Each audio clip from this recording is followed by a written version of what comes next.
புறநானூறுன்னு ஒரு புத்தகம் இருக்கு. ஒரு அம்மாவுக்கு 3 குழந்தைங்க. 3 குழந்தைகள்ல எந்த குழந்தை அந்த அம்மாவுக்கு ரொம்ப பிடிக்கும்?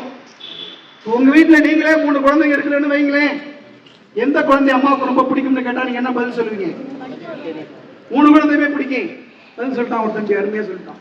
உற்றுணி உதவியும் முருகுரல் கொடுத்தும் பிச்சைகளை முனியாது கற்கை நன்றி பிறப்போர் என்ன உடன் வயிற்றுள்ளோம் சிறப்பின் பாலால் தாயும் மனம் திரியும். 3000 ஆண்டுக்கு முன்னாடி சொல்றாண்டா தம்பி, நேற்று இன்னைக்கு இல்ல. பெற்ற தாய், உன்னை ஈன்றெடுத்த தாய், ஒரே மாதிரி தான் பிறப்பு. இந்தியாவில தான் பிறப்பு மட்டும் வேறு விதமா சொல்லுவான். அறிவுக்கு எட்டாத ஒரு கட்டுக்கதை சொல்லுவோம். ஒரு தாய் வயிற்றுலதான் 3 குழந்தை பிறந்தாங்க. 3 குழந்தைகளில் எந்த குழந்தை அந்த அம்மாவுக்கு பிடிக்கும்?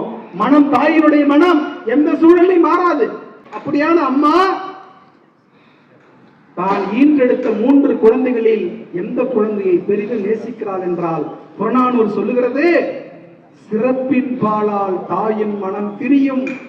அவன் கல்வி கற்றிருந்தால், அவன் அறிவாளியாக இருந்தால், அவன் சிந்தனையாளனாக இருந்தால் அவனைத்தான் அந்த தாய் பெரிதும் விரும்புவாள் என்று நேற்று இன்றைக்கு அல்ல மாணவர்களே, 3000 ஆண்டுகளுக்கு முன்பு சொன்ன மொழி நம்முடைய தாய்மொழியான தமிழ் மொழி. மாணவர்கள், ஒரு குடி பிறந்த பல்லோருள்ளும் மூத்தோன் வருக என்னாது அறிவுடையோர் அரசும் செல்லும்.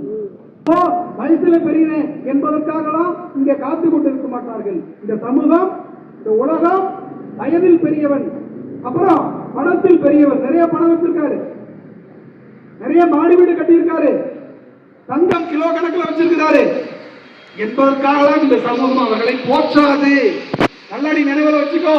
நிலம் 50 ஏக்கர்ல நிலம் வச்சிருக்கிறாரு என்பதற்காகலாம் இந்த சமூகம் அவர்களை போற்றவே போற்றாது. யாரை போற்றும் இந்த சமூகம் என்றால் அறிவாளிகளை மட்டும்தான் போற்றும், படித்தவர்களை மட்டும்தான் போற்றும், சிந்தனையாளர்களை மட்டும்தான் போற்றும் என்று புறநானூறு சொல்கிறது.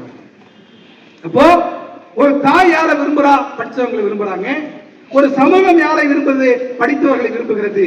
ஒரு நாடு யாரை விரும்புகிறது என்றால் படித்தவர்களை மட்டும்தான் என்பதை நீங்கள் அடிப்படையாக மனதில் வைத்துக் கொள்ள வேண்டும், தெரிந்து கொள்ள வேண்டும்.